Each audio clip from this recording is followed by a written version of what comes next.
সিমলা হিমাচল প্রদেশের গ্রীষ্মকালীন রাজধানী। প্রাকৃতিক সৌন্দর্য আর সংস্কৃতিতে সমৃদ্ধ এই শৈল শহরের প্রতিটা স্থাপত্যের কোণে লুকিয়ে রয়েছে ইতিহাসের পাতা। এবারের সফরের প্রথম দিনে পায়ে হেঁটে ঘুরে দেখেছিলাম সিমলার সৌন্দর্য। আজ রইল সেই গল্প। আমি Bidisha and welcome to my channel. আজ 21শে এপ্রিল, রবিবার। কালকা থেকে এক অপূর্ব সুন্দর টয় ট্রেন জার্নি করে পৌঁছে গেছি সিমলায়।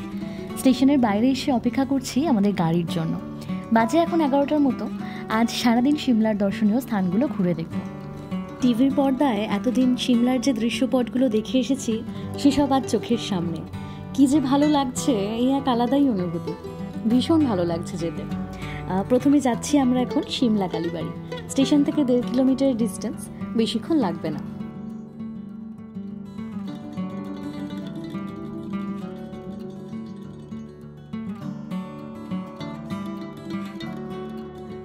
এজি চকে গাড়ি থেকে নেমে 5 মিনিটের হাঁটা পথে যাচ্ছি এবার।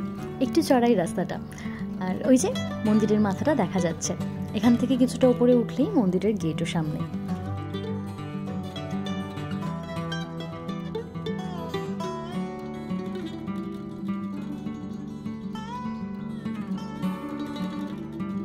(1845 সালে তৈরি হওয়া এই কালীবাড়ি 51টি শক্তিপীঠের মধ্যে একটি। সিমলার পুরনো মন্দিরদের মধ্যে এটি কিন্তু একটি অন্যতম মন্দির। মন্দিরের গর্ভগৃহে ছবি তোলা বারণ, তাই তোমাদের শুধু বাইরেটাই দেখাতে পারছি। বাবু বালক রাম নামের একজন বাঙালি এই মন্দিরটি তৈরি করেছিলেন। তখনকার সময় ব্রিটিশদের তল্লাশি থেকে বাঁচতে তিনি এই মা কালীর মূর্তিটি কলকাতা থেকে একটি হারমোনিয়ামের কাঠের বাক্সে করে এখানে নিয়ে এসেছিলেন। একটু লক্ষ্য করলেই কিন্তু বোঝা যায় যে মন্দিরের ডিজাইনে কিছুটা বাঙালি, কিছুটা পাহাড়ি, এমনকি কিছুটা ব্রিটিশ স্টাইলেরও ইনফ্লুয়েন্স রয়েছে।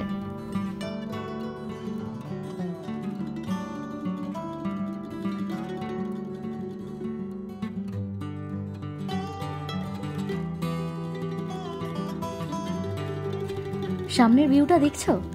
মন্দিরের তো একটা পজিটিভ ভাইব সবসময়ই থাকে, কিন্তু তার সাথে চোখের সামনে এমন সুন্দর ল্যান্ডস্কেপ দেখলে মন কার ফুরফুরে হবে না বলো তো?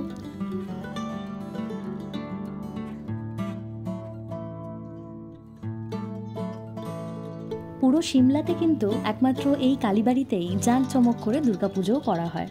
কথিত আছে এই কালীবাড়ি থেকে একটি সুড়ঙ্গ নাকি গিয়ে মিলেছে জাকু টেম্পলের সাথে। মন্দিরটি ভীষণ জাগ্রত বলেও মনে করা হয়। তাই সিমলা এলে প্রথমে এসে একবার মায়ের দর্শন করতে ভুলো না কিন্তু।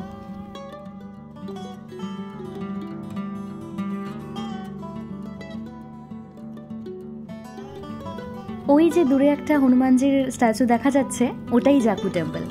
ওখানেও যাব। ওখানে যেতে হয় রোপওয়ে করে। তোমাদেরকেও নিয়ে যাব সাথে। চলো এখান থেকে বেরোনো যাক। মন্দিরের সামনেই পুজোর সমস্ত জিনিসপত্র বিক্রি হয়। আর এনারা কিন্তু সবাই বাংলা বলতে পারেন। বাঙালি কিনা জানি না, তবে ভীষণ ভালো বাংলা বলছিলেন।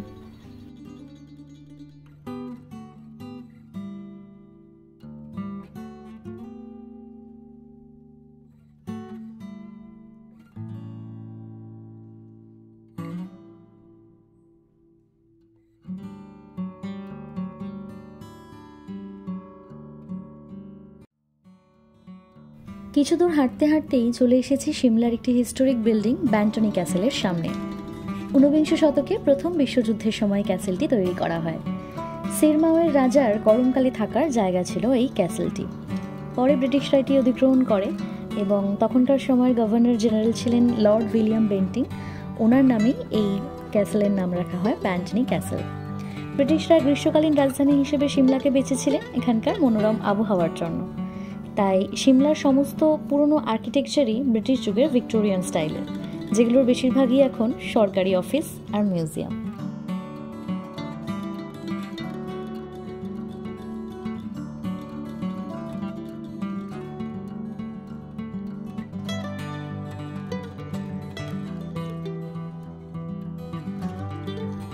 আরও কিছুটা এগোতেই চলে এসেছি সিমলার বিখ্যাত স্ক্যান্ডেল পয়েন্টের কাছে, যেখানে মল রোড আর রিজ রোড কানেক্ট করেছে।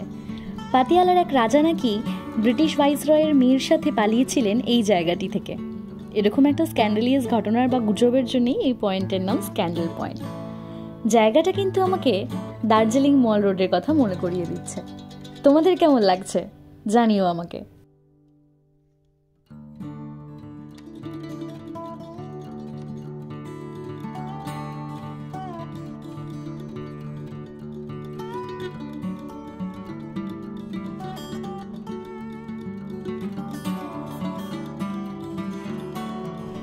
আমরা হাঁটছি এখন মল রোড দিয়ে, আর উপরে যে চার্চটা দেখতে পাওয়া যাচ্ছে ওটা রয়েছে রিজ রোডে, উপরটাই রিজ রোড।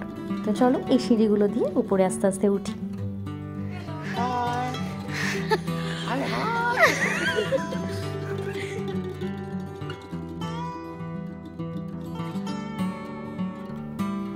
এই হলো সিমলার বিখ্যাত রিজ ময়দান বা রিজ রোড। সিমলার সমস্ত রকম কালচারাল প্রোগ্রাম এখানেই হয়, যেখানে প্রচুর সিনেমার শুটিংও হয়েছে। আর এটা হলো সেই জায়গা যেখানে রাজু আর ফারহান বসে গল্প করছিল 3 Idiots মুভিতে। তার পাশেই রয়েছে স্টেট লাইব্রেরি আর ক্রাইস্ট চার্চ। এই চার্চ হিমাচলের সব থেকে পুরনো চার্চ। আজ রবিবার, তাই চার্চ বন্ধ, তো ভেতরটা ঢুকে দেখা হলো না।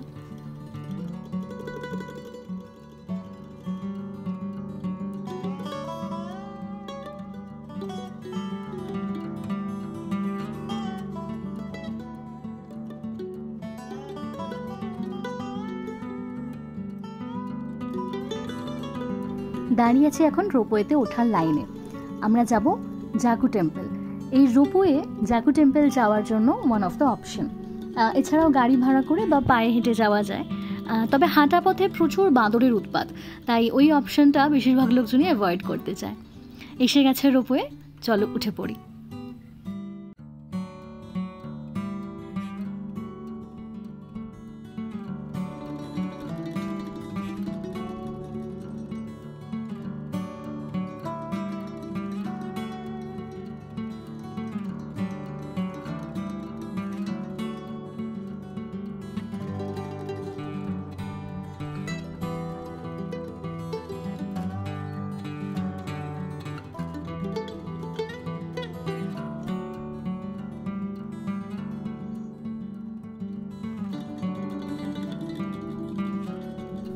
চলে এসেছি ওপরে।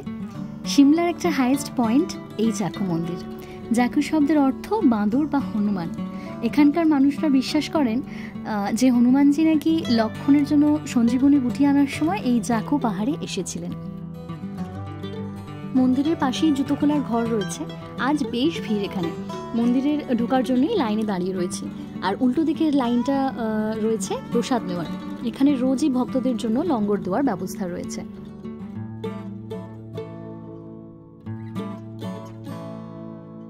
এই হনুমানজির মূর্তিটি কালীবাড়ি থেকে দেখা যাচ্ছিল।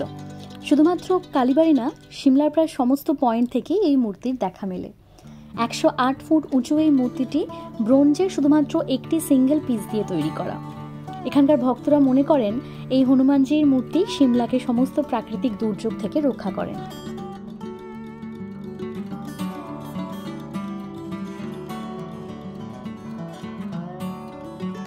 জাকু টেম্পল ঘুরে যাচ্ছি এখন কুফরি। আজ ওখানেই আমাদের স্টে রয়েছে। কুফরির হোমস্টের অভিজ্ঞতা অসাধারণ ছিল। ডিনারে খেয়েছিলাম সিমলার অথেন্টিক লোকাল কুইজিন। সেই গল্প নিয়ে আসবো পরের পর্বে। ভিডিওটা ভালো লাগলে লাইক আর শেয়ার করে দিও একটু। আর হ্যাঁ, সাবস্ক্রাইব করতেও ভুলো না যেন। আজ এটুকুই, টাটা।